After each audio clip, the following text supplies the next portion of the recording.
Hello, and welcome to another episode of the Pull List Examiner. This is a video where I explain my top 3 choices for New Comic Book Wednesday every week. I will also include my entire pull list in the description of the video below.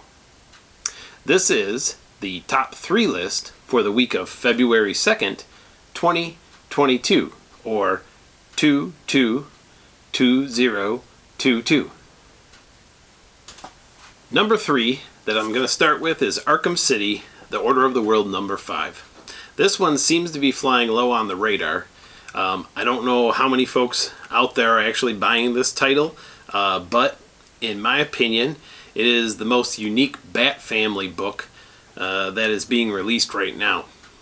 I saw this title on another YouTube channel and it was recommended, so I picked it up but wasn't really sure what I was going to be getting into. Really, this is a horror story that revolves around the fallout that came from the Fear State event.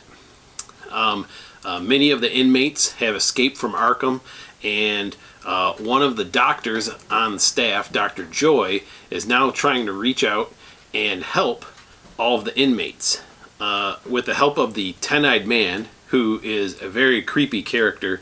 If you've watched the Flash TV show, he's very similar to the Ragdoll character.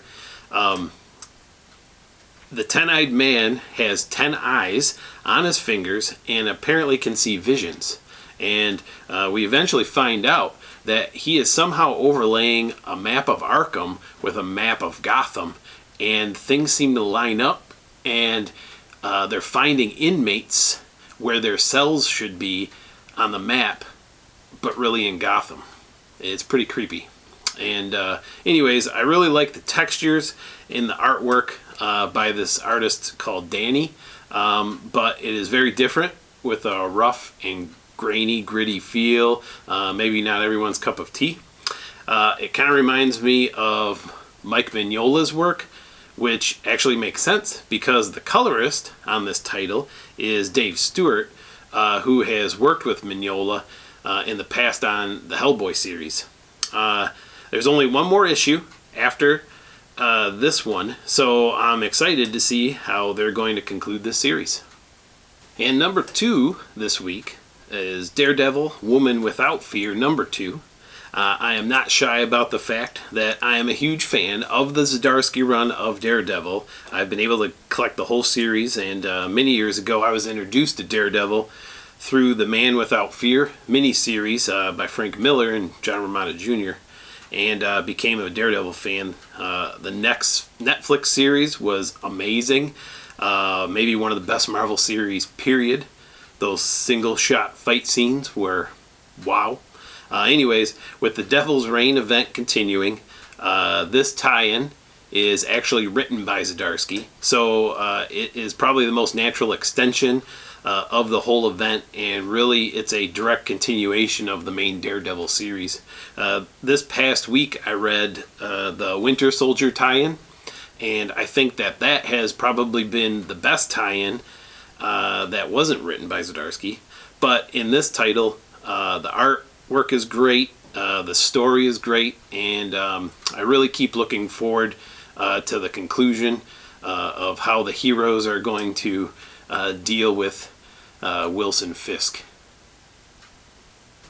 And my number 1 pick for this week is Nocterra issue number 7. The next story arc begins this week with Nocterra, and in a world filled with post-apocalyptic comic book series, Snyder and Daniel have been able to deliver some very intriguing characters with a plot that seems to be leading up to something more nefarious than just a random accident causing whatever problem this is that happened to Earth, and whatever has happened that has left the Earth in total darkness and then generated some kind of virus that's mutating people into monsters.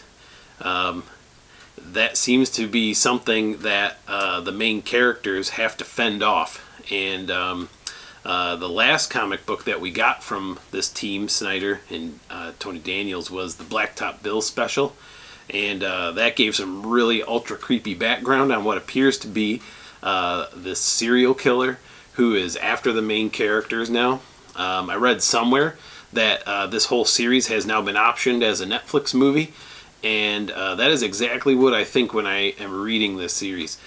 With all of the action-packed scenes that are in each issue, this seems like it's like you're watching a movie. And Tony S. Daniel is an incredible artist, makes everything come to life, adds to the storyline, and I'm really looking to see what they're going to bring out in the next story arc.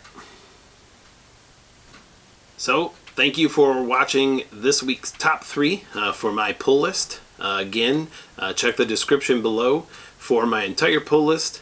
And if you have comics that you're adding to your pull list that you don't see, leave me a comment and tell me why. Maybe I'll add them to my list.